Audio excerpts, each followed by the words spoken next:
Today we've got part 2 with the 2025 college football playoff, as we'll be watching the 4 games in the second round, and we will cut our list of teams in half. We've got 8 schools left, and by the time the video ends, we will know our final 4. There were some very interesting games and fascinating storylines in the first round. In case you missed, I recommend you check out the series playlist where all the videos in the series are, along with a card at the top right of the screen. So the biggest storyline by far had to be USF going into Neyland and throttling Tennessee 54-17. As I've talked about with USF, I think they're one of the better group of 5 representatives we've had on this channel in the playoff. Did not see this coming whatsoever. I thought there was a chance they could pull off the upset. I didn't think they'd win by almost 40. Kamari Fisher threw 5 interceptions, while Josh Scarborough had 6 passing touchdowns and 463 yards. Jalen Davies-Landiner at wide receiver had 10 catches for 223 yards and 4 scores. This was not a breakout game for these two. They've been doing this all year. The difference, though, is that they've been doing it against UTSA and Army and Florida Atlantic, not Tennessee on the road. Despite that, these big statistical performances are nothing new for these two. Davies-Landiner finished second place in the Heisman Trophy voting for a reason. He has a chance to be the second collegiate receiver, I'm pretty sure ever, to get 2,000 yards in a season. Right now, he's 137 away. He averages 133 per game. It would certainly help if USF won against Texas Tech, but he's got a real chance at that, and we saw for good reason why he finished in second for the Heisman, only trailing Kieran Riddle. We're going to get to see 4 of these guys today, along with TK Dicer of Ohio State and Tyree Wells of SMU, who's playing against Kieran Riddle and the Crimson Tide. We've got Alabama, SMU, Notre Dame, Georgia, USF, Texas Tech, and Ohio State, USC. I think any one of these 8 teams could seriously win the national championship. I mean, there is an argument for everyone here. The other big story has to be the top quarterback prospects. Brennan Holloway and Zarius Stone facing off against each other. Both guys were solid. I don't think either of them were great, but neither of them lost any draft stock. Amari Blue, the freshman running back for Notre Dame, though, was the best player on the field. He had 200 yards in the win for the Irish, knocking off projected top 3 pick Zarius Stone and Ole Miss. We've got 4 really good games today. Let's not waste too much more time. Let's get this show on the road. Some very compelling storylines, but we're going to open up with another conference championship rematch. We saw SMU play against Stanford for the 3rd time this year in the last episode. SMU got revenge, defeating Stanford in that game. And the Ohio State Buckeyes are hoping for the same fate. After beating Miami in a slugfest of a game in the first round, they are headed to the Orange Bowl to face off against the USC Trojans. USC is one of 2 undefeated teams currently in college football at 13-0, winning their first Big Ten title this past season. So we'll start with Ohio State, and as I had talked about in the last episode, this is a team who's gotten better as the year has gone along. Struggled early with close games against Boston College and UCLA, but the loss against Penn State I really think was a wake-up call. They finally got over the boogeyman, defeating Michigan.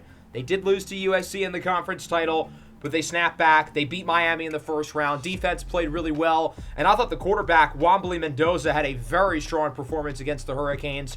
This team throws for higher volume than anyone in college football, so it was a surprise that Mendoza only threw it 16 times in the win against Miami, but he was super efficient. They ran the ball well. They've got to get it to TK Dicer more. He finished in 3rd for the Heisman Trophy this year, but he only had 4 touches against Miami. He did have a long touchdown and was very effective when he got the ball, but it was not enough. Defensively, Ohio State looked really good against the Hurricanes. That was the biggest reason why they won that game, and I'm curious to see how they perform against USC, who is a very young quarterback. The Trojans were unranked going into the year, but they've won every game they've played, and it's not like they've played a bunch of nobodies. Blew out Indiana, blew out Notre Dame on the road. This might be the best win that any team has in college football all year. They beat Michigan. They beat Nebraska in dominant fashion on the road. They beat Ohio State in the conference title. They've played a bunch of really good teams and have beaten all of them. My question with USC is the quarterback position. You could argue that Jackson Jackson might be the worst quarterback right now in the playoff. He's the youngest as well, being a true sophomore. He had a good season. He's a very good player. And I think in a year or two, we could be talking about him as a very strong NFL draft prospect, possibly a first rounder. But he's 19 years old. And he's won every start this year, but he hasn't quite played in a game like this. USC's got a really good group of skill guys. Dylan Bellamy, the redshirt senior running back, 22 touchdowns. Eli Drake at wide receiver. He's awesome. Bug Coel is really solid. So is Matthew Thurth. Bradley McPhee, the top projected tight end in this year's class. McPhee, Drake, and Bellamy, all projected top 100 picks. Their offensive line is really good other than their left tackle. And then defensively, they've got some fun players. Cody Limador and Willie Fonmugane lead the way at linebacker. We're going to talk about Willie in the next prospect profile. He has 14 sacks. Amaris Courtney has 12. Jalen Jackson, a projected first-rounder, has 8. He's the highest projected draft prospect on this USC team as of right now. USC is a weird case to me because I don't think they had the high-end talent and certainly not the high-end quarterback play that some of the other teams still left in the playoff like Georgia, Notre Dame, Alabama, even Ohio State currently have. But USC's played a loaded schedule and has beaten everyone. I mean, they have an absolutely elite resume that includes Ohio State. We'll see if the Buckeyes can get revenge as USC opens up with the ball, moving it slowly but efficiently down the field. Jackson on first down, under pressure, evades the defensive line, will scramble for the first down and dives at around the 6. Really nice run for Jackson. He's got some wheels. He can move it. Now it is a 3rd and goal for the Trojans. Jackson is sacked. Malcolm Chancellor with the sack for the Buckeyes. A long, efficient drive for USC, but they are only going to have to tack on 3 points. Could have gone a lot worse for Ohio State. They get the big stop in the red zone as USC makes it 3-0. Very efficient game in the win against Miami for the Buckeye offense last week. They only scored 21 points, which is not a lot, but Wambly Mendoza played a really strong game. He's just got to get TK Dicer the ball more. There we go. Dicer past the 50, a gain of 22. Certainly a candidate to be the Cleveland Browns' first-round selection at wide receiver. Up the middle, that one is hauled in. A nice spin move by Leo Fritz. The slot receiver, native of Greece, a projected day 3 selection in this year's class, gets it inside the 10. 3rd and goal. Handoff. Maximilian Pennington is in for a touchdown, and the Ohio State Buckeyes are the first ones in the end zone. They lead at 7-3. Really good drive for Ohio State. Mendoza looking really strong. Some very solid passes in the intermediate game. They're already getting TK Dicer involved, which is good. As Jackson is sacked, Siptha Mathias brings him down. A projected top 10 pick in this year's draft, showing exactly why. 3rd down, another sack.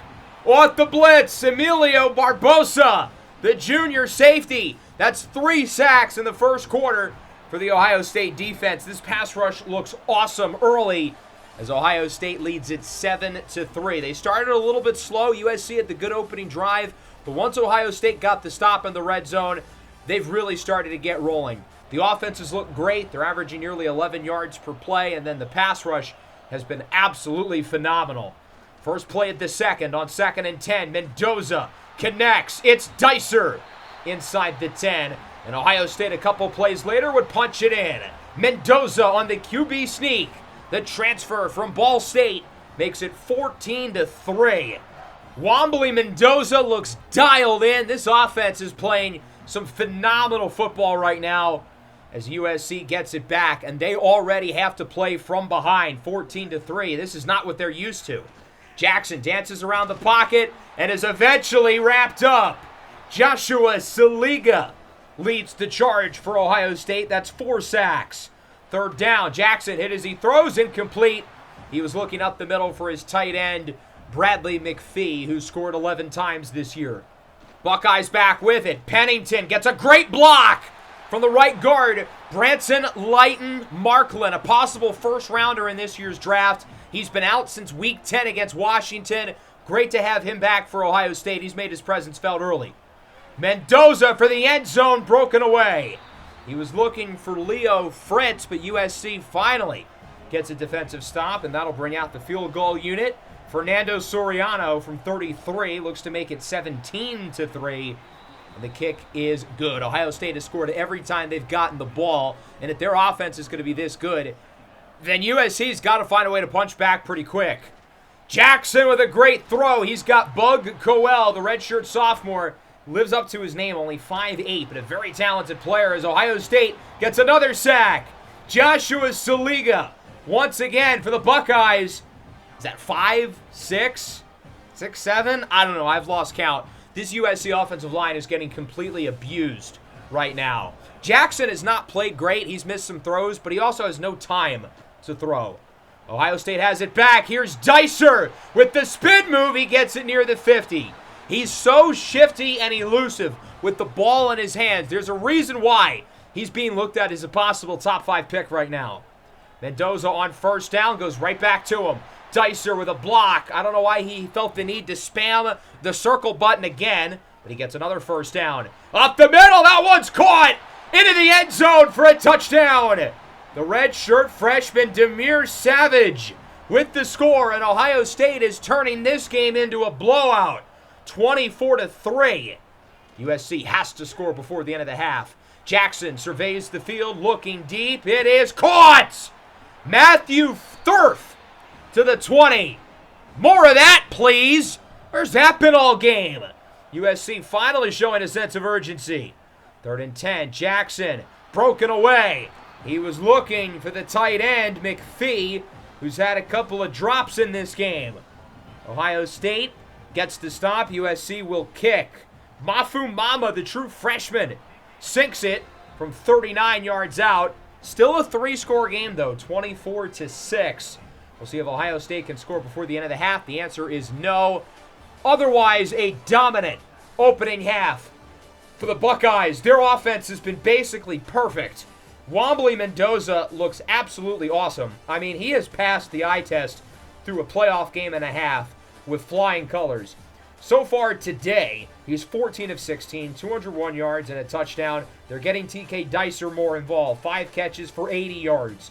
As for USC, Jackson, 13 for 24. Not good enough. On the ground, 12 carries, 1 yard. Their star running back, Dylan Bellamy, has 6 carries for -5 yards. -5. That's not good. They've got to find a way to get the ground game going. Ohio State up front has looked unstoppable.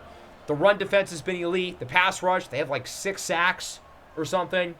Mendoza looks to throw it towards the sticks. It's Dicer to the 40, his 6th catch of the game. Mendoza under pressure. There's the USC pass rush.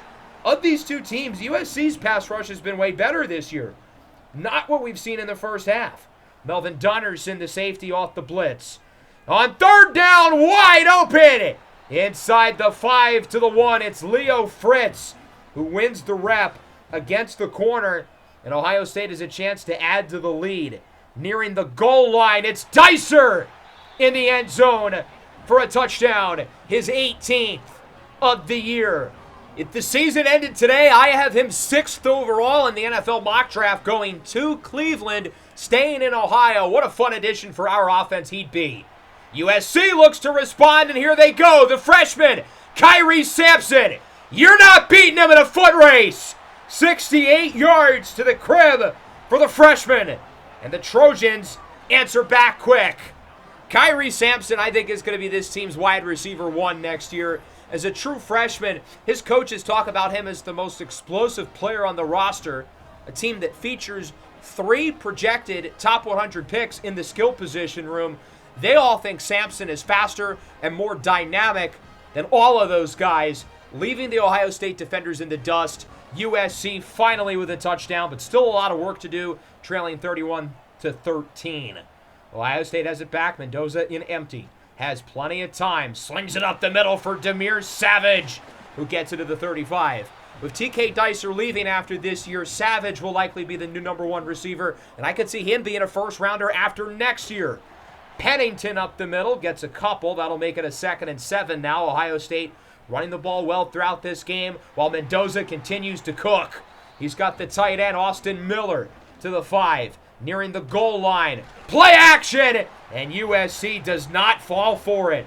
Big number 91, Juan Sosa, is the one who brings him down as it's now 3rd and goal for Ohio State, who again has still scored every time they've had the ball with the exception of the clock running out in the first half.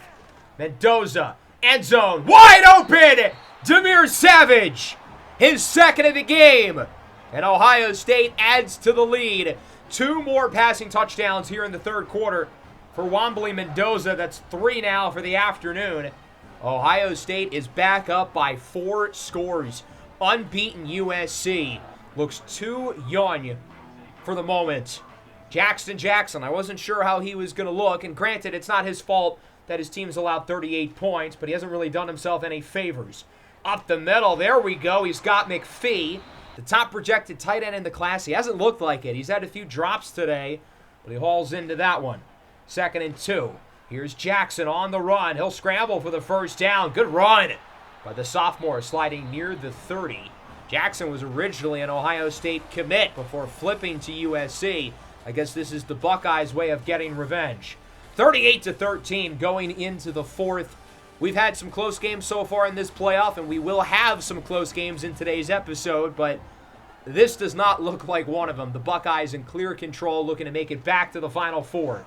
Dylan Bellamy into the end zone, his 23rd touchdown of the year. I give USC's offense some credit. They are fighting back. They have finally scored touchdowns on each of the last 2 drives. Ohio State only allowed 1 touchdown through 6 playoff quarters going into the 2nd half of this one. 38-20 now. Mendoza looks to throw it up the middle. There's Dicer to around the 40. Another big play by the standout junior. On 3rd down, Tremaine Whiteheart to the outside. He doesn't get it. Ohio State says, screw it, we're this close, we're going to go for it. Why are they in shotgun, though? Why is Mendoza not under center? 4th and inches, Mendoza looks to throw it. It is caught! Savage to the 3. I guess that's why. Ohio State looks to punch it in. Pitch to the left. Pennington walks it in. That is his 2nd touchdown of the afternoon. And Ohio State is now up 45-20. The offense was largely underwhelming against Miami. I mean, this is night and day, a flip of the switch. They were efficient against Miami, but they were not moving it at will like this. Jackson is sacked again. That's 6. Avanako Adair is the one who brings him down, a junior who I think is going to return to school this year and potentially be a 1st-round pick in next year's draft. He's kind of the sidekick, if you will, next to Siptha Matthias. On 3rd down and long, Jackson surveys the field, lobs it up. It is broken away and incomplete in the secondary by Peyton Smith, who's played really well in both playoff games for Ohio State. 4th down now for the Trojans as they look to go for it. Here's Jackson. Clean pocket up the middle. It is caught. Bug Coel hauls it in for the 1st down. Following the 2-minute warning, Jackson lobs it up down the field. He is intercepted. The true freshman, Josiah Serrano, picks it off, and that should do it. Serrano, one of the best long-term prospects in the country, a 6'2" former 5-star corner who has started and excelled this year for Ohio State. He's still got 2 more years after this one before being draft eligible, but this kid's a really, really good player. Finishes the game with the turnover. Ohio State, the first to punch their ticket to the semis. They blow out formerly undefeated USC in the Orange Bowl 45-20. I think it's fair to say Ohio State got their revenge for the Big Ten title game. Lincoln Riley loses another playoff game, hilariously. Wambly Mendoza played very well once more for Ohio State, and as he continues to perform at a high level, his draft stock is going to go up. I mean, there's only so many quarterbacks who realistically are going to go in the 1st round, but with the way Mendoza's looked in both of these playoff games, he's performed well in different ways, but he's been awesome in both of them.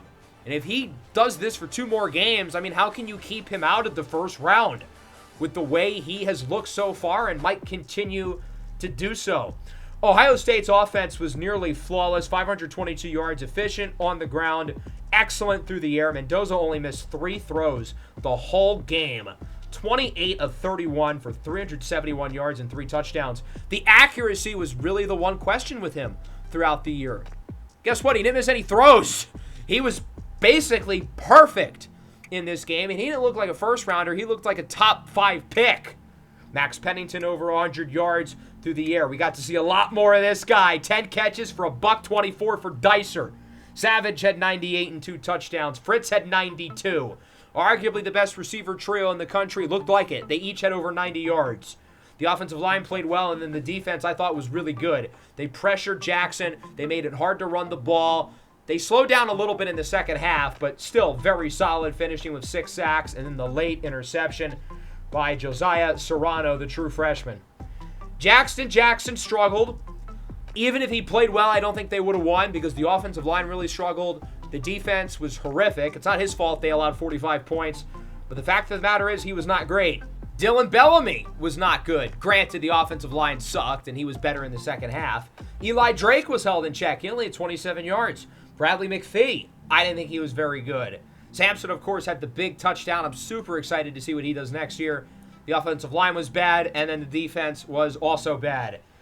This pass rush has been the strength of the team for USC this year, but Wambly Mendoza had plenty of time to throw. I know they had 3 sacks, but more times than not, Mendoza had a clean pocket. Let's go to the second game, Notre Dame versus Georgia. In terms of point differential, Notre Dame is second in college football, Georgia's first. So you could argue that these are the 2 best teams in the country, and I think the eye test would back that up. Notre Dame's ranked number 8, but they really shouldn't be. Of course, they lost to USC earlier in the year. No major shame in that. I know we just saw USC get killed, but they won undefeated in the regular season. They beat Stanford when they needed to. They beat Ole Miss in the first round. I don't think Brendan Holloway has played as well in the second half of the year compared to the first half, but you could easily argue he is the best quarterback in this playoff field. Kieran Riddle, I would probably take over him. You could certainly argue someone like Tyree Wells or Wambly Mendoza, but right now the NFL seems to think Holloway is the guy. Jaden Williams will still be out, but I don't think that's going to be a problem, given that Amari Blue just ran for 200 yards. Him and Keelan Ringo are both really good. Very balanced approach at receiver. And of course, at tight end, Terrence Flowers. He had 100 yards in the first half against Ole Miss. He was awesome. The offensive line is elite. Anthony Devy at left tackle. He's going to go in the first round, I think. And then this pass rush is unbelievable. Gerald Haney, 14.5 sacks. Kason Robertson, 11.5. Kelvin Pipp has 8. All 3 of those guys projected to go in the top 100 picks. And then Stryker Mose, 7 interceptions. He's an awesome corner. Notre Dame has largely blown out everyone on their schedule. They're second in point differential. The problem is Georgia is in first. They are beating their opponents by an average margin of just under 28 points per game. I mean, the scores speak for themselves. They're dominating teams. Now, the SEC title game, they look vulnerable for really the first time all year. That's the only game decided by less than 8 points. And obviously, as we've seen with Tennessee, they are quite fraudulent. Georgia, though, is the favorite to win the whole thing. Hoppy Reynolds, statistically, has been as good as the top quarterbacks in the country. He's not getting the NFL love, though, because he's 5'11", 185. But the fact of the matter is, his production has been as good as guys like Kieran Riddle and Brendan Holloway this year. Xavier Eccles, 15 touchdowns, big, physical, fast runner. Sir Odiah Nobles, the best freshman in college football. He's basically this series version of Jeremiah Smith. They've got a solid group of receivers around him. Jared Irving, I think, is the best long-term tight end prospect in the country right now. Their offensive line has 4 guys projected to go roughly in the top 100 picks. And then their defense is terrific. They had multiple shutouts this year. Isaiah DeRugi, really fun player. Stephon Battle, projected to go in the first round. Spencer Turpin's an All-American. They've got a ton of great players in the secondary. Jeff Gokon, Tyler Gamble. I mean, they are loaded head to toe with talent. Georgia, we haven't given them a ton of airtime this year because they haven't been interesting. They are steamrolling everyone on the schedule. I'm excited to finally give them their love against Notre Dame.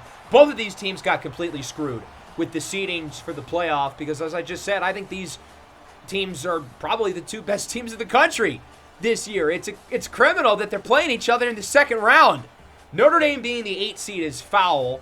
Georgia, as the number 1 seed, having to play Notre Dame right away is foul. Notre Dame should have gotten a first-round bye, in my opinion, over, say, 2-loss Alabama. Georgia starts with it, 3rd and 8. Reynolds' pass is broken away. He was looking for Sir Odiah Nobles, But Striker Mose is the one with the deflection. That's going to be a really fun matchup. An elite receiver against an elite corner. Both of those guys will be playing on Sundays. Holloway completely misfires. That was a really bad throw. That'll lead to a Notre Dame punt. Georgia's got it. Here's Hoppy Reynolds. Surveys the field. Connects up the middle. Brian Matty, the sophomore, gets it to roughly the 35.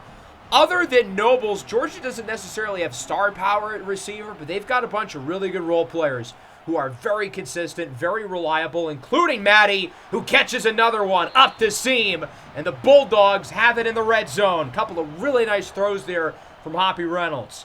3rd and 10, Reynolds, end zone, touchdown!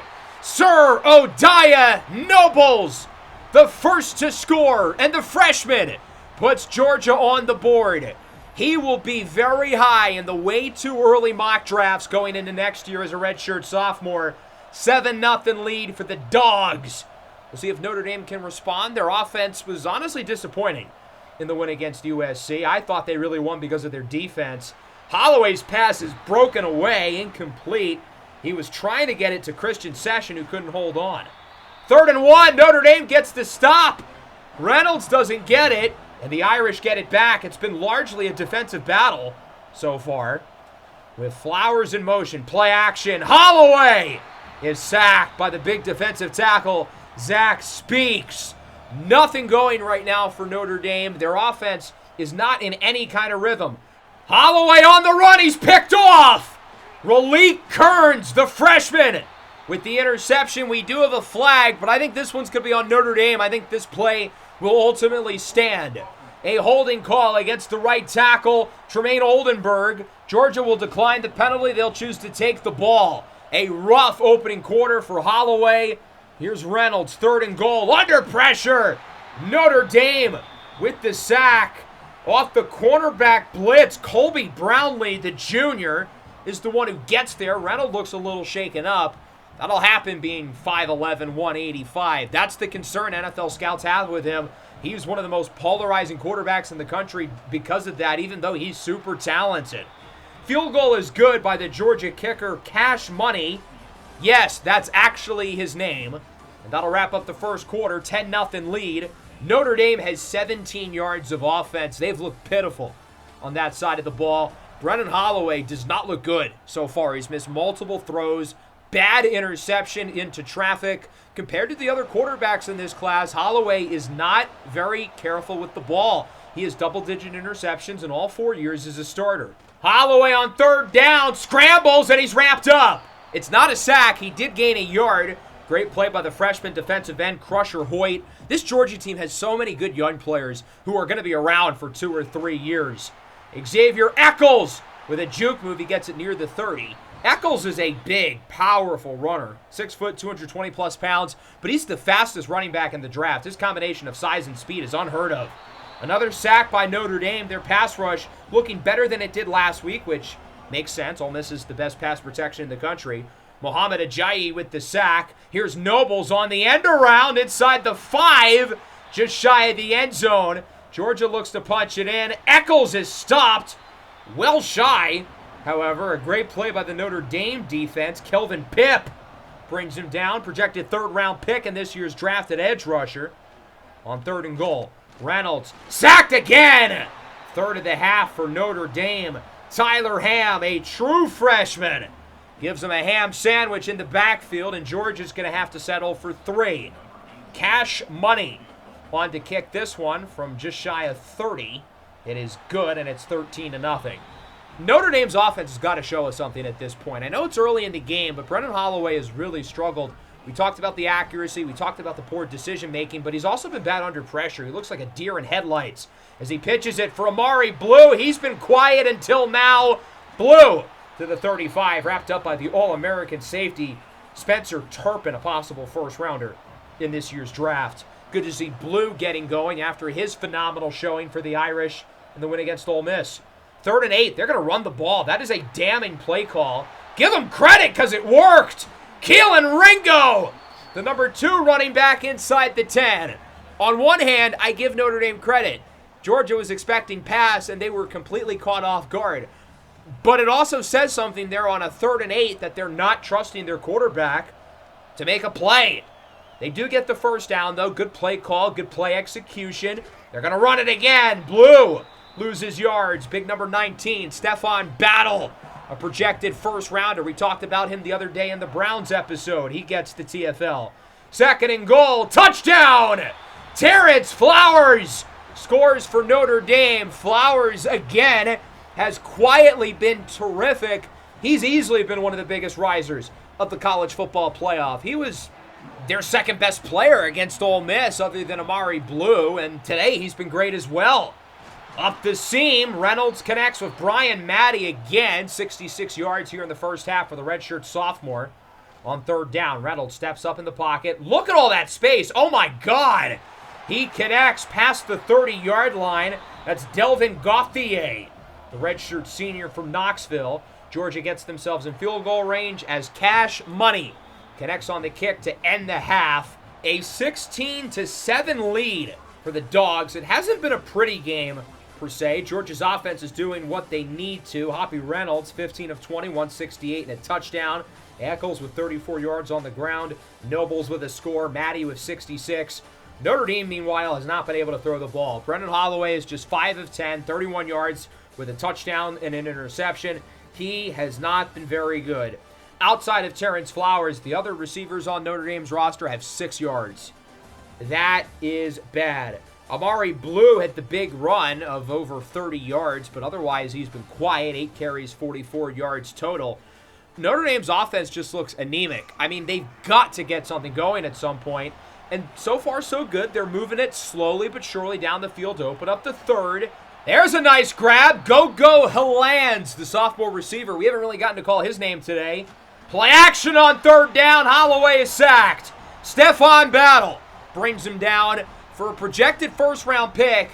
Battle looks like the real deal. He's made some big plays, especially in the red zone today, as Notre Dame's going to have to settle for a field goal. Here is Cesar Vasquez. His kick is good from 36. Not a bad start to the second half for Notre Dame. They bring you within 1 score. 3rd and 1. QB sneak. No, they didn't get it.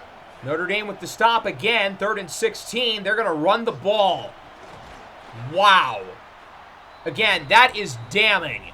3rd and 16, down by 1 score in the playoff here in the second half, and you do not trust your potential first-round quarterback to throw the ball. That is damning. As Hoppy Reynolds throws it away. Notre Dame's defense has been excellent in the second half. They're keeping them in the game. Short pass is caught. Flowers loses the football. It's picked up by Georgia. The Bulldogs get it back. A massive turnover in enemy territory, and Georgia makes the biggest play of the game.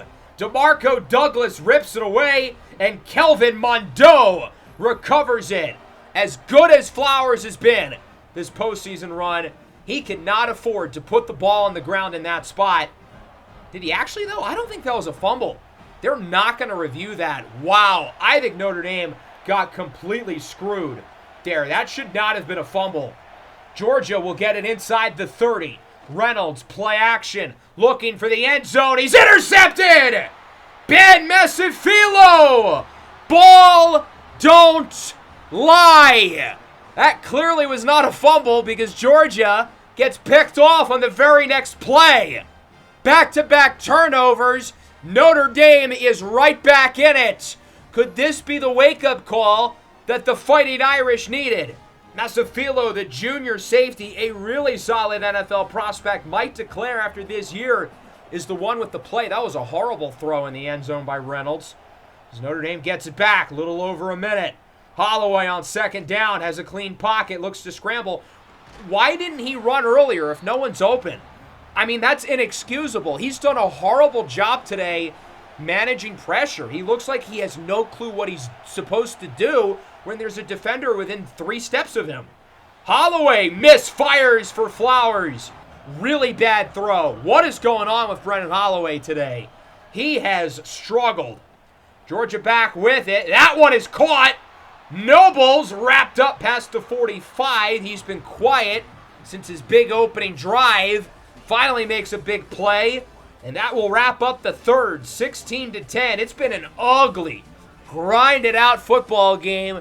Neither quarterback has been all that impressive, especially Brendan Holloway, who looks nothing like a top 5 pick. But guess what? Notre Dame is still in the game because their defense, which was a little spotty early, has been excellent in the second half.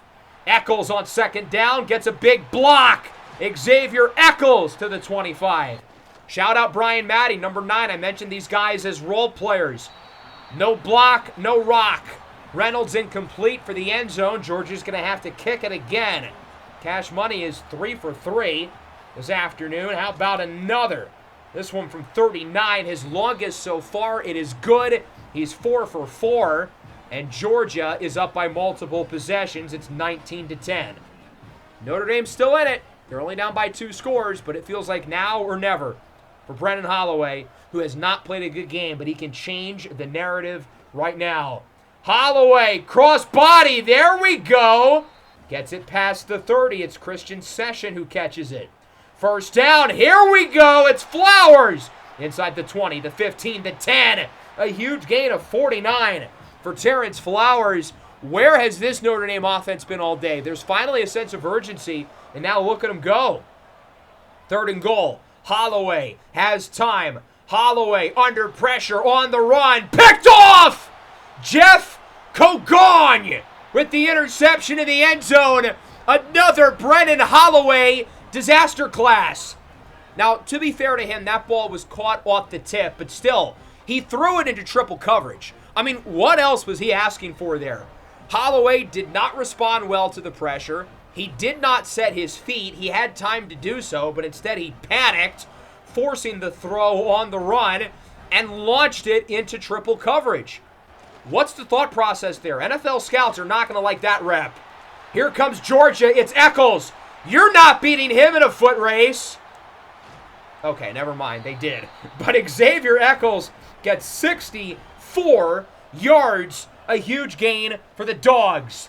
Eccles again. Spin move inside the 10. Georgia's getting close to icing this game. Notre Dame looks like they might have ran out of chances. 3:20 left to go. 3rd and goal. Reynolds looking. End zone. No, he misfires for Nobles. He was open. That was a really good route. Cash Money will come back for a 5th time. He's 4 for 4 so far. Kick is up. It is good. 22-10 lead for Georgia. So Notre Dame has not a lot of time. Big deficit, down by 12. It is a 2-score game, so it is possible, but they're going to need a lot to go their way. Final play before the 2-minute warning on 3rd down. There's a good throw. Holloway finds Flowers for the first down. Another 100-yard game for Terrence Flowers. He's been big in the second half other than the fumble. 2nd and goal. Touchdown! Class is in session. Christian Session with the score. Finally a good drive from Brendan Holloway, his best of the game. And the deficit is back within 1 score. Notre Dame's offense has only been good when there's been a sense of urgency. On every other drive, they've sucked. They did not go for the onside kick. They trust their defense, and that might have been a mistake. Eccles gets the first down for Georgia, and the Bulldogs are marching closer and closer. Another first down ends it. 2nd and 2. Eccles, he's got it! Tackled past the 45, and that will do it. The Dogs are headed to the Final Four. Hoppy Reynolds will kneel out this clock. 22-17. Georgia gets the better of Notre Dame. I really don't know what to make of this game because I still believe that Georgia's the best team in the country, and, well, obviously they were the better team here against a Notre Dame squad who, in terms of point differential, was the 2nd best team in the country. However, I think this was more of Notre Dame losing the game rather than Georgia winning it. The big story has to be Brendan Holloway. He was awful. I mean, there was nothing redeeming about his performance. His accuracy was bad. His poise in the pocket was bad. Footwork was bad. He was not going through his progressions. He forced multiple bad throws. He had happy feet when there was pressure. I mean, there was nothing going for him positively in this game. He looked anything but a first rounder and is the biggest reason why Notre Dame lost the game. So we'll start with the stats here for the Irish. Holloway's numbers are not great, but the eye test is even worse. I mean, the film was horrible. And with Holloway, yeah, he's a projected top 5 pick now, but I think we might have put a little too much stock in the first half of his season where he was really good. Over the last 6-7 games, he's been solid, but I wouldn't say he's been elite. And the first 3 years he was a starter, he was solid. He was probably a 4th-round pick going into the year, and over the second half of the year, he's looked probably like a 3rd or 4th-round pick. So maybe we jumped the gun on putting him in the top 3. Terrence Flowers was really the only major standout, I think, offensively for them. Defensively, Notre Dame did a great job. Georgia scored a touchdown on their opening drive, did not find the end zone the rest of the game, but it didn't matter because the offense was putrid. Hoppy Reynolds, I don't think was that good. Only completed 62% of his throws. Other than the first quarter, he really didn't push the ball down the field. I will say Xavier Eccles had a big second half, though. He was definitely the engine for this offense. I definitely want to see them get Nobles more involved. He had some impressive catches, but just not enough volume. The Georgia offensive line was solid, considering they played against, I believe, the best pass rush in the country. And then this defense is just ridiculous. I mean, there are so many good players here. They had Brendan Holloway in hell. And I think it was more so Holloway was just really bad, but that defense did not make things easier for him, put it that way. On to game 3. I know everyone wants to watch South Florida, and for good reason. These guys went into Knoxville and scored 54 on Tennessee. They're playing against the Texas Tech squad, who has flown under the radar this year, but in my opinion, is as good as anybody. We'll start with USF, the group of 5 representative in the playoff. They played against multiple power conference teams. I think that helped them. Blown out against Auburn, but they beat Cal, and they almost beat Arizona State.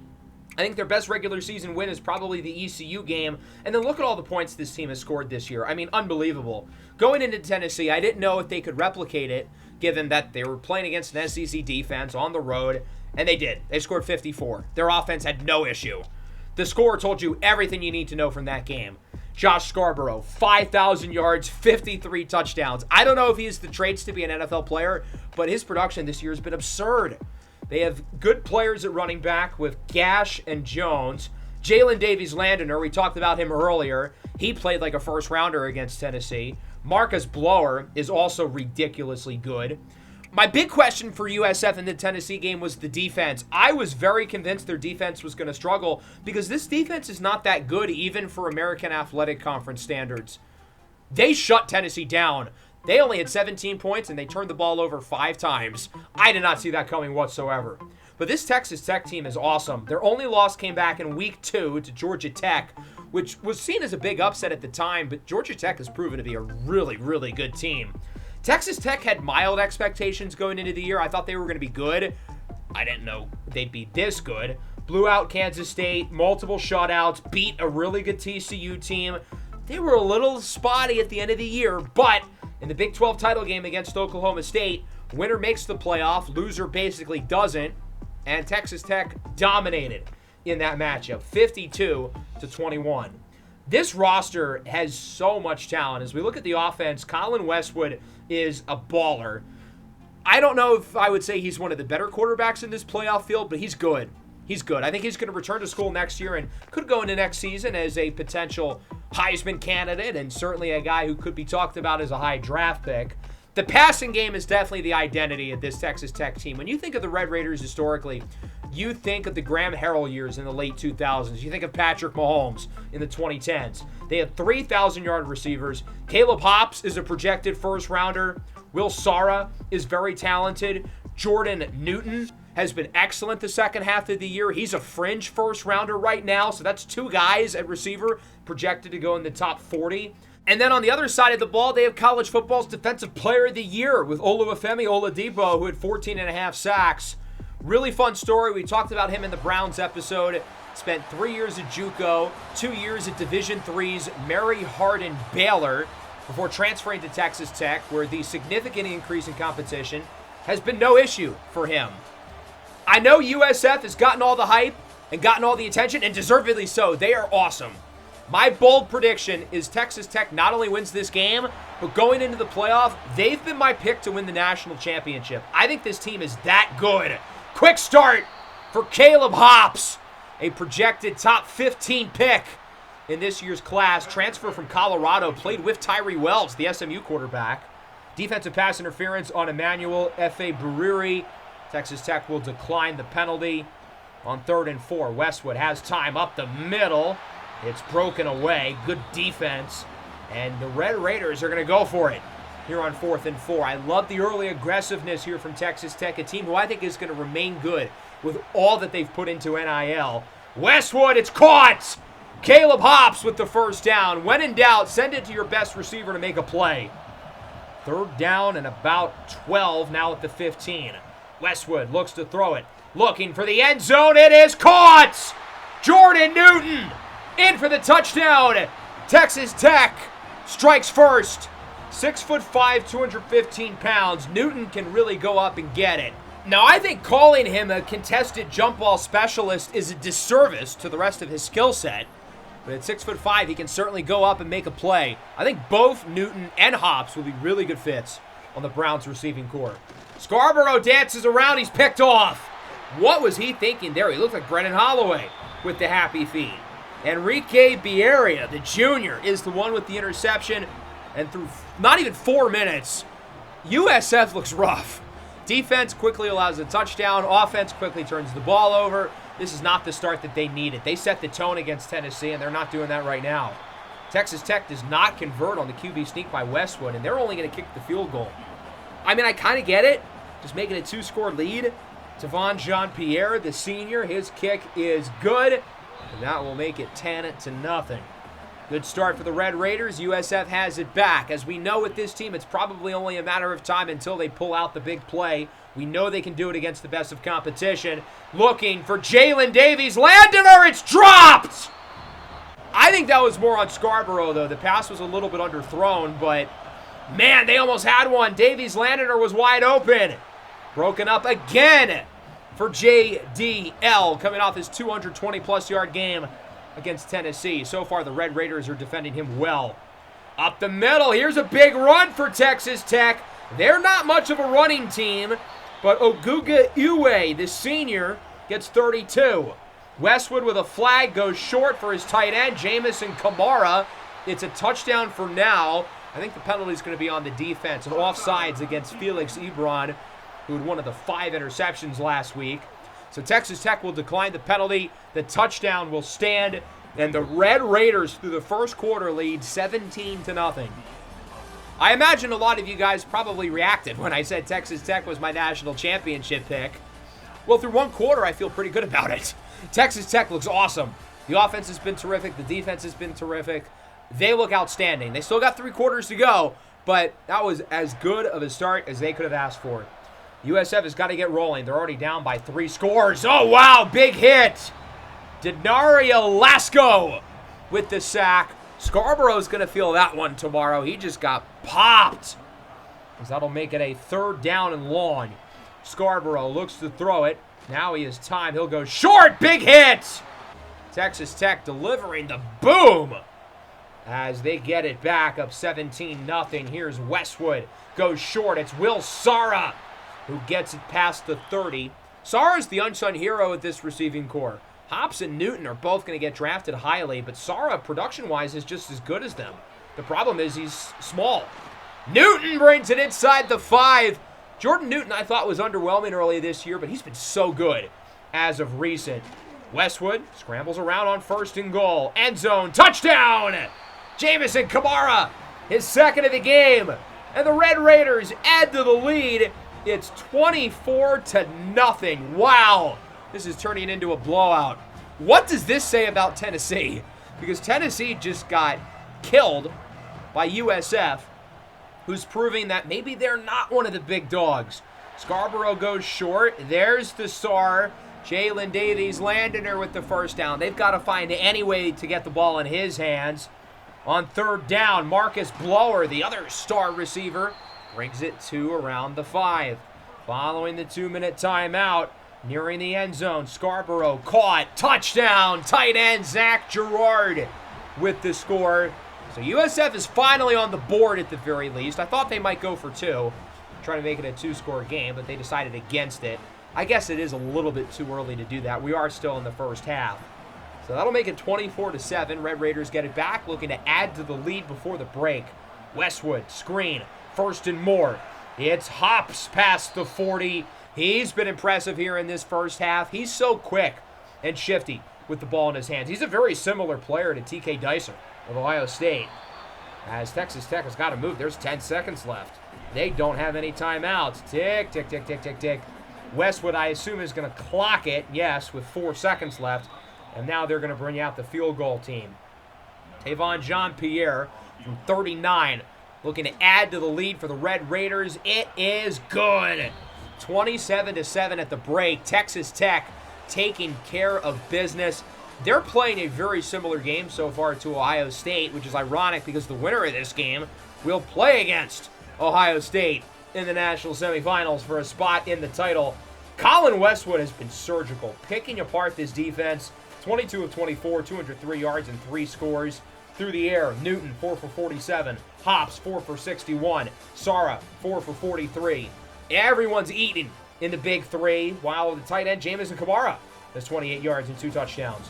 Josh Scarborough 12 of 17, just 92 yards, a touchdown and an interception. Jalen Davies-Landiner 3 catches, 24 yards and a dropped touchdown. Into the third, USF starts with it. We'll see if they can try to start a comeback down by 20. Scarborough under pressure. He'll go short. That's been the name of the game plan. Their playbook has been unexciting and boring, which is everything that USF has not been about this year. Scarborough goes short. That is not enough for the first down.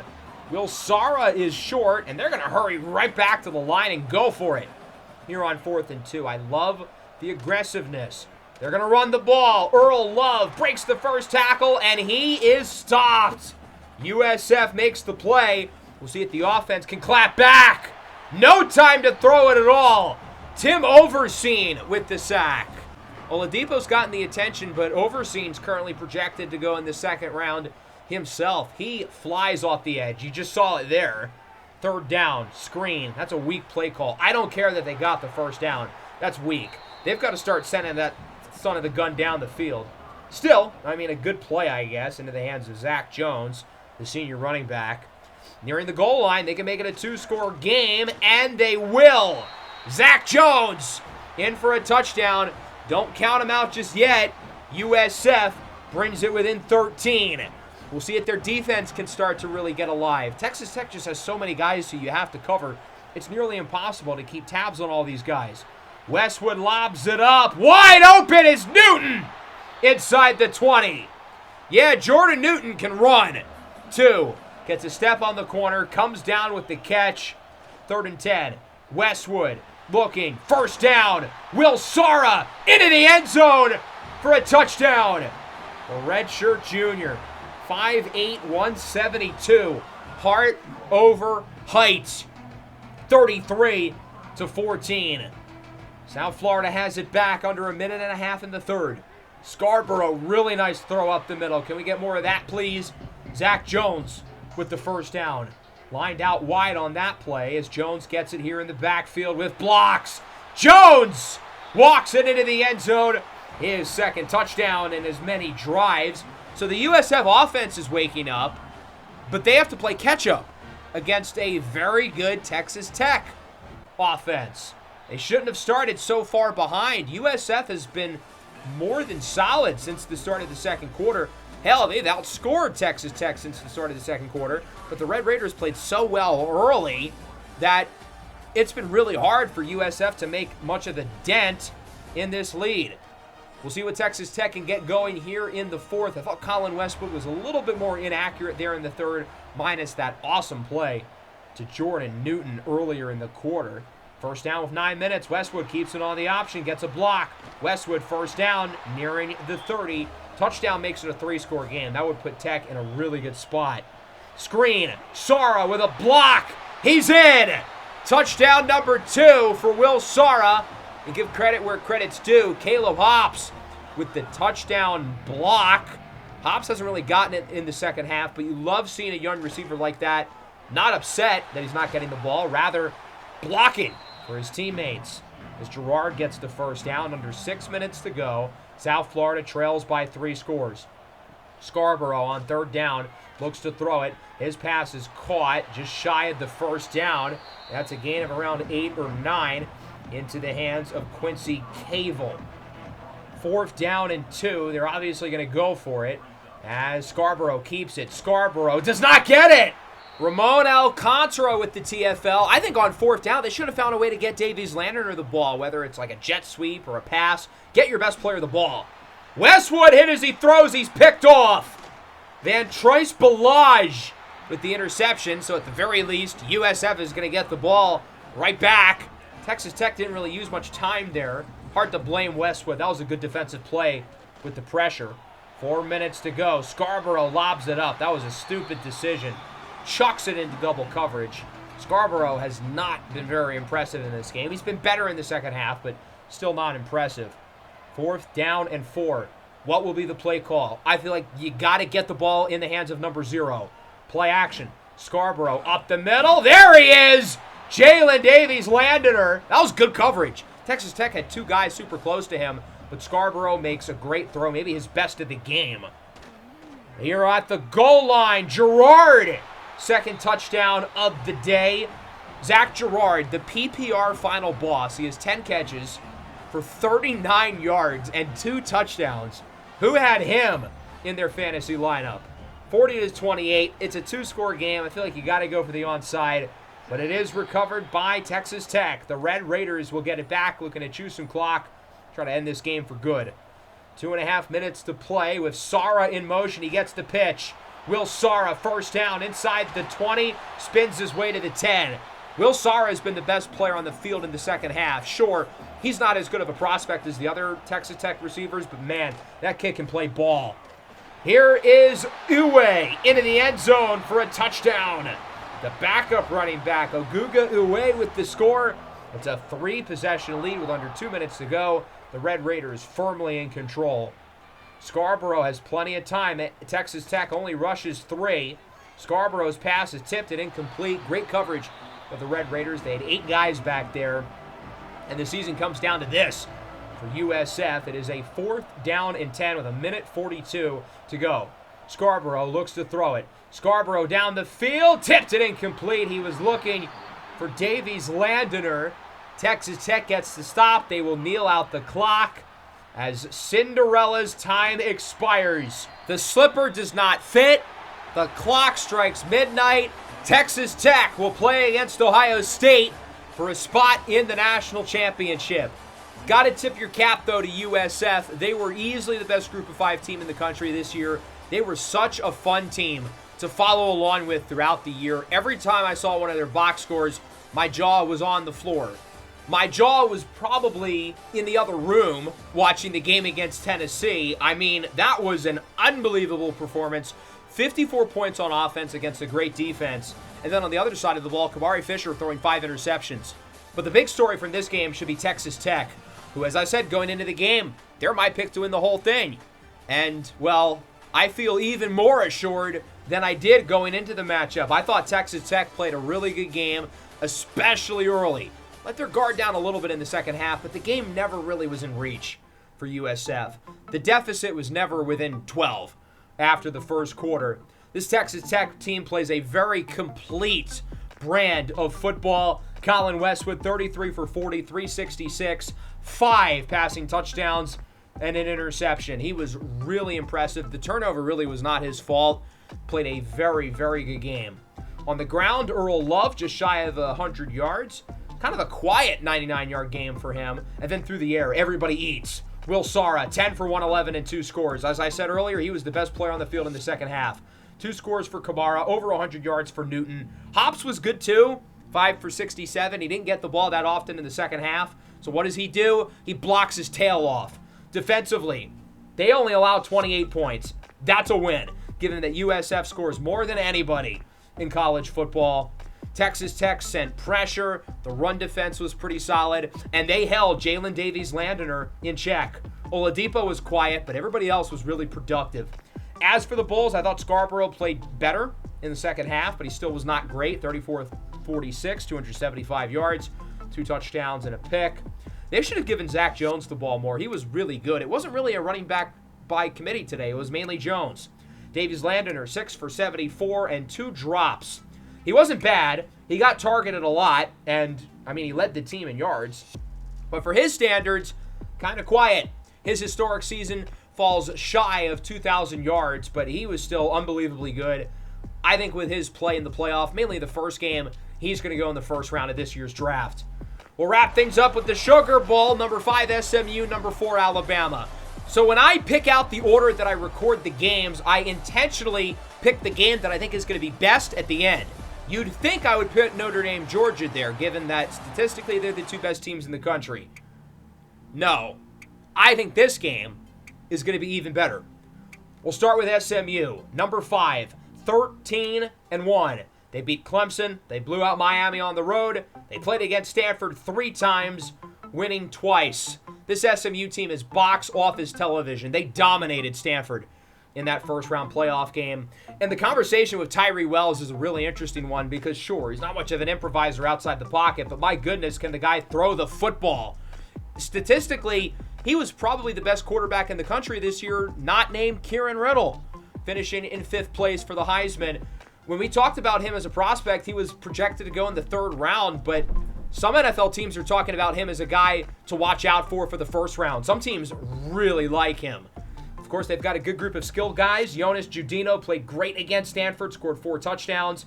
They're 5 deep at receiver. They have 6 players with over 600 yards. Very, very balanced group. No number 1 receiver, but everybody gets the rock.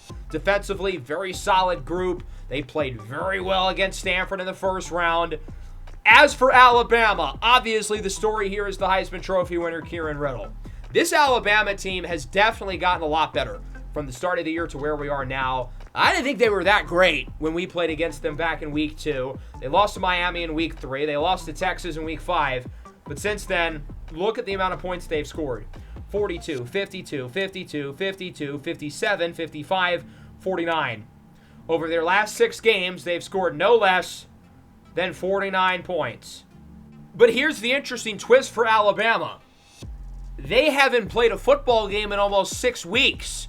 They last played the final week of the regular season against Auburn. They did not have to play in the SEC championship game, and they got a first-round bye. On one hand, this could be a good thing. Plenty of time off. 5-6 weeks of rest. Are you kidding me? These guys are going to be well refreshed and ready to go. The problem is they might be rusty. They haven't played in a live game in well over a month. That's unheard of in football. So I have no clue what to expect from this team if they're going to be rusty or fresh and ready to go. Nonetheless, Kieran Riddle, he's awesome. Big arm, big frame, accurate, doesn't turn the ball over. He's a stud. Running back, Jamarian Suggs will be out. It'll be the true freshman, Jalen Gandy, who's had a nice year. Moses Lexington, Trey Lawson, and Dallas Addington, all projected top 100 picks. Amir Anthony will probably be a top 100 pick next year. The offensive line, you could argue, is right up there with Georgia's, is the best in the country, although starting right tackle Rashawn Waterman is out. So clearly the 6 weeks off is not helping that much. They're missing 2 offensive starters. Defensively, I don't think this team is that impressive. Their offense is the best in the country. Sure, USF maybe puts up slightly bigger numbers, but they're playing against UTSA and Florida Atlantic. Alabama's playing the SEC, dropping 50 points every week. Their defense, though, is really shaky, and I think Tyree Wells is a chance for a huge game. On one hand, there's Tyree Wells, who NFL evaluators are starting to fall in love with. He's rising up boards and is putting himself in the conversation for the first round. Statistically, no quarterback other than maybe Kieran Riddle has been as good as him. He was phenomenal in the first round against Stanford. But on the other side, we look at Kieran Riddle, the projected number 1 pick, the Heisman Trophy winner, as he hands it off for Jalen Gandy, the freshman, who's wrapped up by Paul Office, the Defensive Player of the Week a week ago, who had 6 TFLs. Riddle on 3rd and 13, his first pass of the game, wants it all, overthrown for Lexington, who was open. SMU gets it for the first time. Here is Wells. Clean pocket, has literally all day to throw the ball. That's why I was concerned about this Alabama pass rush. But here they come. The Crimson Tide get the stop. It's Tanner Mariani, the linebacker. SMU's going to go for it in their own territory. Wells chucks up a moon ball for the end zone. No. Incomplete. Why was that the play? Why not just try to get 3 yards? Why go for 53. Well, Alabama's going to get it on the other side of the 50. Third down, another bad throw by Riddle. He doesn't look great so far. And now Alabama's going to go for it on fourth down. Aggressiveness early. Both coaches trusting their QBs as it works. It's Parker Slater with the first down. Every great Alabama team has that one white slot receiver. Here's Riddle looking for the end zone. It is caught! Trey Lawson in for a touchdown, and the Tide strike first. How many players in Alabama history have more career receiving yards than Trey Lawson? None. Zilch. Nada. The 6'5" senior climbs the ladder over the defensive back, Cyril Ahmed, as Alabama leads 7-0, the first of likely many touchdowns for both teams today. This game is going to be a track meet. Wells is sacked. Frank Gano, the nickel corner, comes in off the blitz. SMU's offense has started off kind of slow. 3rd and 13. Wells up the middle. It's caught. Not going to be enough, though, for the first down. Into the hands of Raylo Benway. Alabama has it back. Nice grab. Slater again with the first down. Who is this gentleman? He's supposed to be one of their backups, but he's making some big catches for them. 3rd down and 2. Inside the 30. Riddle looks to throw it, and it's broken away. Looking for the tight end, Dallas Addington. Riddle has been up and down so far in this first quarter. I feel like his stock has gone up in the playoff just because, the guys around him haven't really been impressive. Zarius Stone only played one game, and Brendan Holloway, we just saw what he did against Georgia. His stock is down. Darren Woods makes the field goal from 45. 10-0 lead for Alabama. Wells up the middle. Big-time throw on 3rd down. He connects with P.J. McCarley for the first, and that'll wrap up the opening quarter. Good start for the Crimson Tide. They lead 10-0. It does seem like SMU starting to get more comfortable throwing the ball. I think Tyree Wells honestly has been better than Kieran Riddle. Riddle had the big touchdown, which was a really good throw. But in terms of consistency on a play-by-play basis, I think Tyree Wells has outplayed him so far through the first quarter. 3rd down and about 9. Wells' short throw is caught. It's McCarley again, and he is short. Tanner Mariani and friends with the tackle. And the Mustangs are going to go for it again. They failed earlier. Hopefully he doesn't chuck it for the end zone this time. Short throw is caught. First down to around the 25. That is a better play call. Travis Faust with the first down. Wells' pass is caught. Wow, what a throw. He's got Faust again. He gets it near the goal line. 3rd down and 6. Basically 3rd and goal at the 6. Wells, touchdown. SMU's on the board. DJ Robertson, the tight end, with the score. Big drive from Tyree Wells and company. He has made pretty much every throw so far. Quite the far cry from watching Brendan Holloway. Alabama back with it. Riddle on the read option. Does he get the first? Not quite. Kieran Riddle's got some wiggle, though. We saw it when we played them earlier in the year. He can run. Wells up the middle. Good throw. McCarley again nearing the 30. He's played well in this first half. 3rd down and inches now. It's been all SMU so far in the second quarter. RPO. It's Parker Zasko. He is stopped short. It will always irk me in a short yardage situation to see the quarterback throw the ball behind the line of scrimmage. I'll never get it. That's a horrible play call. Field goal is good from David Grace. 43-yarder ties the game at 10. Good to see SMU really battling back. Even though they were outscored 10-0 in the first quarter, it was obvious they were right there with Alabama, and it's shown here in the second. Big drive for the Tide. Good throw by Riddle into the hands of Moses Lexington. I wouldn't say Kieran Riddle's been bad, but I don't think he's elevated his team yet. He's been efficient in the short game, but anything beyond 10 yards, his accuracy's been very spotty. Gandy to the outside. Good run past the 40 for a first down. Alabama's offense showing some energy again. They had been quiet over the last few drives. About a minute to go in the half. Riddle on 3rd down. There's a nice throw. Perfect timing. Shout out Shedeur Sanders as he gets it in the red zone to Lexington again. Now nearing the goal line. 3rd down and 3. Riddle looks to throw it. Riddle back of the end zone. No, it's incomplete. In and out of the hands of Lawson, and they're going to go for it again. These coaches have been really aggressive I would kick the field goal personally, take the lead. 4th and 3. Riddle. Run it! Run it! Okay, that works too. I don't know why he didn't run it. He had a wide open seam. He was going to be untouched.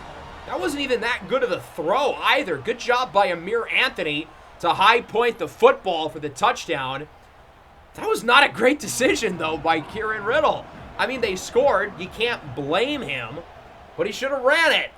SMU back with it. We'll see if they can score before the end of the half.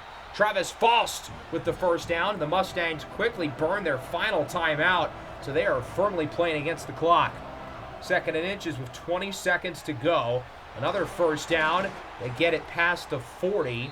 That is Calvin Farrell. But look at the clock. There's 1 second. And they're not going to have enough time to run another play. That'll wrap up the first half. 17-10, Alabama leads. It's been a good game so far. The offenses have been a little disappointing, but I think especially SMU, they're going to really get it together.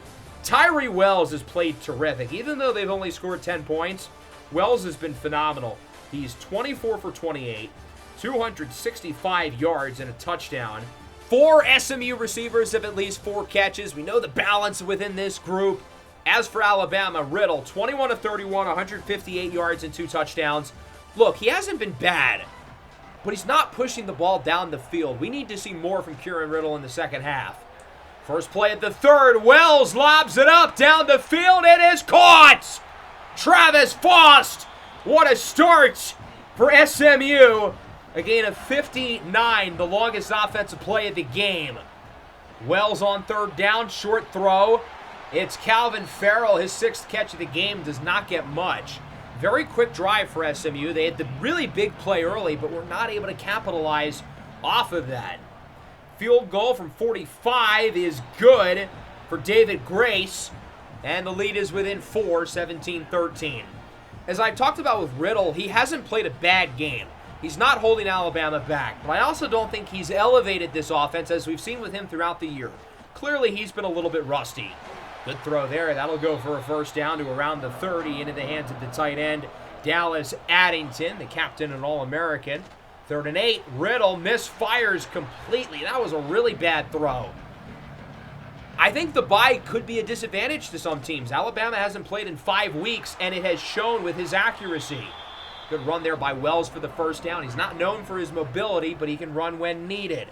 Jonas Judino loses a yard to the outside. SMU ran the ball down Stanford's throats last week. Judino had 4 touchdowns in that game, but he's been really quiet tonight. 3rd down now for the Mustangs. Wells scrambles, looks to throw it. Wells floats it away. He took a shot as Alabama gets it back. Really bad punt by SMU. Alabama has great field position. First down, solid throw. It's caught by Lexington, and he is gone. Touchdown, Alabama. The Tide add to the lead. It's Moses Lexington from 59 yards. Lexington is known as this big-bodied, physical receiver, but he can move. Kind of like Jordan Newton, as we saw in the last game with Texas Tech. Really was not a great throw. The pass was high, but Lexington was just able to outrun all the defenders. He had to jump up and get that one from only like 5 yards out. And again, the accuracy from Riddle continues to be spotty. I wonder if teams are going to be against in the future being off for this long. I don't know what they can do about it, but it's hindered Alabama's passing game. There's a nice first down. It's Travis Faust. He's had a great game for SMU. He's been phenomenal. 3rd and 4. Wells on the option. Does not get it, but he's close. Close enough to go for it on 4th and 2. SMU has been aggressive on 4th down so far today. Wells at shotgun. Looks to throw it. Wells, clean pocket, up the middle, first down. Robertson, the tight end, gets it past the 20. Good job by Tyree Wells going through his progressions. NFL teams are going to love that. Judino runs into his own blocker. He has 10 carries for 19 yards. It's been tough sledding for this run game. Looks nothing like the group we saw a week ago. 3rd and 7. Wells, clean pocket, has time. He has all day. That one is hauled in. Inside the 5 by P.J. McCarley. Good job there not to force anything and eventually find the open receiver. RPO, touchdown, Calvin Farrell. Much needed response from SMU following the big touchdown by Lexington. Tyree Wells leads the offense down the field. They're now going to go for 2. Look to make it a 3-point game. Wells calls for a switch at the line. Looks to throw it, rolls to his right, and he's intercepted. George Medrano picks it off. He could get 2 points here. Will they catch him? Yes, at the 40, but not before stopping SMU from getting the 2-point conversion. That interception will not count on the stat sheet. If it did, it would be just his 3rd of the entire year. No quarterback does a better job of keeping the ball out of harm's way than these two guys. Not just Wells, but Riddle as well. Riddle with under a minute left in the quarter. Good throw. He's got Gandy past the 40, and that'll wrap up the 3rd. Both offenses are starting to continue to get into a little bit more of the groove. 24-19, Alabama has the lead. Alabama has the ball, but this game is far from over. I want to see both teams try to establish the run a little bit. I get for SMU you're down, but if they get the ball back with enough time, I'd love to see them try to figure out the ground game. Lexington on the slant. He outran the defense earlier and looks to do so again. Lightning strikes twice. Touchdown, Alabama. Moses Lexington, a 2nd long touchdown for Lexington. Kieran Riddle now has thrown 4 in this game. Well, SMU's going to have time at the very least with the ball. On 3rd down, bad throw by Wells. George Medrano nearly had an interception that would have counted. SMU's going to punt it. Probably the right call. It's still a little too early to go for it. Alabama has it back. Wells goes short. Dallas Addington past the 50, the 40, the 30. Big play by Addington. It does feel like Riddle's accuracy is starting to come back. He was by far the most accurate quarterback in the country this year, completed over 74% of his throws. So the accuracy issues really have been unprecedented. There's a nice play by Parker Slater inside the 10. These receivers have made excellent plays all night after the catch as the Tide look to make it a 3-score game. 3rd and goal from the 5. Riddle calls an audible. Very good quarterback pre-snap. Riddle looks to throw it. Touchdown! Trey Lawson is 2nd. That's one of the best plays I've seen from Kieran Riddle tonight. Browns fans, this is why he'd be an awesome pick for Cleveland at number 1 overall if we get there. Does a great job navigating through the pocket on the run, goes through his progressions, and finds Lawson. 38-19, 3-score lead. SMU's got to get rolling, and they've got to do it now. Nice catch past the 30 for an early 1st down. It's Parker Zasco looking for the end zone, broken away on 3rd down, and SMU's going to have to go for it here on 4th and 3 with under 5 minutes to go. We'll see what Tyree Wells has in store here. The SMU season could possibly be on the line, and they're going to run the ball, and they get it. Really interesting decision to not only run the ball, which they've struggled with, but not go with Judino. Instead, it's Devontae Sledge, the backup, as they do end up with a touchdown. Calvin Farrell, his 2nd of the game. Stage 1 of the comeback operation is done. SMU goes down the field. They get a touchdown, but they still have a lot of work to do. That starts here with the onside kick. 3:48 to go. It is quickly scooped up by Alabama. So the Tide get it back. Now they're going to look to probably choose some clock. 2nd down, Riddle looks to throw it, and he is thrown down to the ground. 1st sack of the game for SMU. Neither pass rush has been very good. Craig Halterman leads the team in sacks. The redshirt senior's up to 8 on the year. 3rd down, Riddle looks to throw it again, and it's incomplete.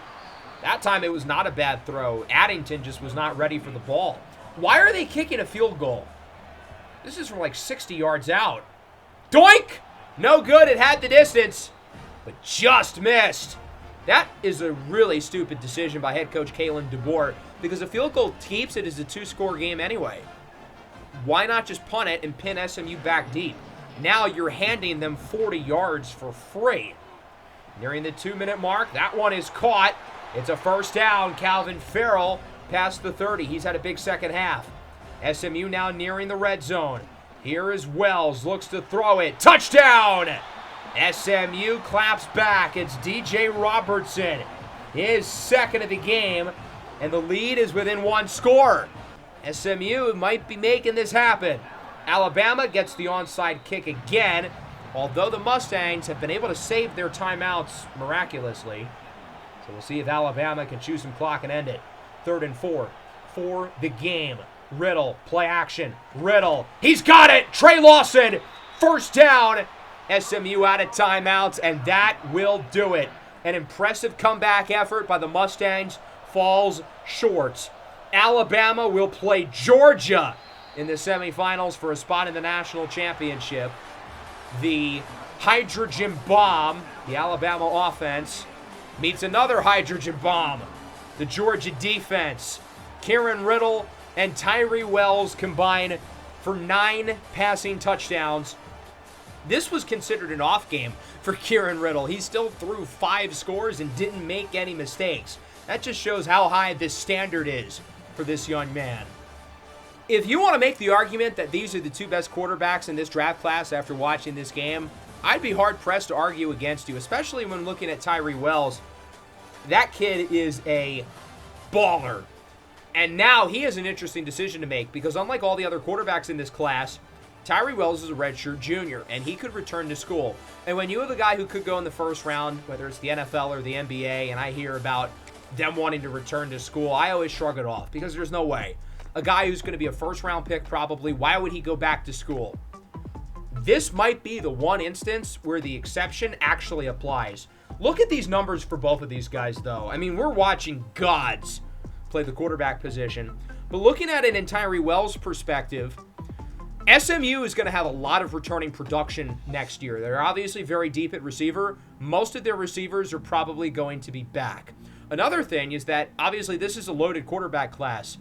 5 guys were projected in the first round during the prospect profile. Tyree Wells probably is now 2. That's 6. Wambly Mendoza's playing his way into the first round. That's 7. That's a lot. So maybe it makes sense for Wells to go back to school for his senior year where he goes into next year as the projected Heisman frontrunner, the projected #1 pick. SMU is a favorite to win the whole thing. Run it back with this core of guys that they've established together. I wouldn't blame him if he wants to go to the draft, but I think it makes a lot of sense in this rare instance for him to go back to school. Kieran Riddle, this was an off day. 33 for 47, 382, and 5 touchdowns. An off day, and he did that. He missed some throws, and a lot of the big plays were products of the receivers being impressive after the catch. I'm not worried about Riddle, though. I think he was rusty. Clearly, he hadn't played in 5 weeks. Lexington, 6 for 162 and a pair. Anthony had 6 catches. Addington had 6. Lawson had 2 touchdowns. Parker Slater was good. The offensive line was, as expected, dominant. Defensively, Alabama was not great, but they were not horrible. They were not very good in the 4th quarter, but before that, I thought they honestly played fairly well, all things considered. So with that, we are down to 4. I hope you like the color red, because we've got 4 red teams. Number 4, Alabama versus number 1, Georgia. Number 3, Texas Tech versus number 7, Ohio State. Kieran Riddle versus Hoppy Reynolds. Colin Westwood versus Wambly Mendoza. Any of these 4 teams can win the national championship. We are going to have some fun games in the next episode. Let's take a look at the other bowl results across the country. This is the last slate of bowl games that are not playoff games. Maryland over Toledo. Michigan State blows out Wisconsin. Tulane with a nice win. Oklahoma beats ECU. That would have been a fun game to watch. Wyatt Cruz versus Julian Hero. Penn State finishes 11-2. They beat Florida. Nebraska with a 10-win season. Georgia Tech is upset, while Arizona State finishes 11-2. Players of the week, both of them come from Texas Tech. Will Sara and Enrique Vieira. And then looking at the conferences we would have seen, Tyree Wells. There's Kona Kalikpi of USF. Obviously the Texas Tech guys. Peyton Smith of Ohio State. Moses Lexington and George Medrano at Alabama. It should not be Medrano. He got cooked in coverage all game by Travis Faust. But there you go. That's our 4. In the next episode, we will wrap up Season 1. We'll wrap up the playoffs. We will go through not only both of the semifinal games, but also the national championship. Hope everyone enjoyed. Make sure to leave a like. Subscribe to the channel if you're new. The next episode, the Season 1 finale, will be premiering late next week, probably Friday. But that is very tentative as of now. Peace out.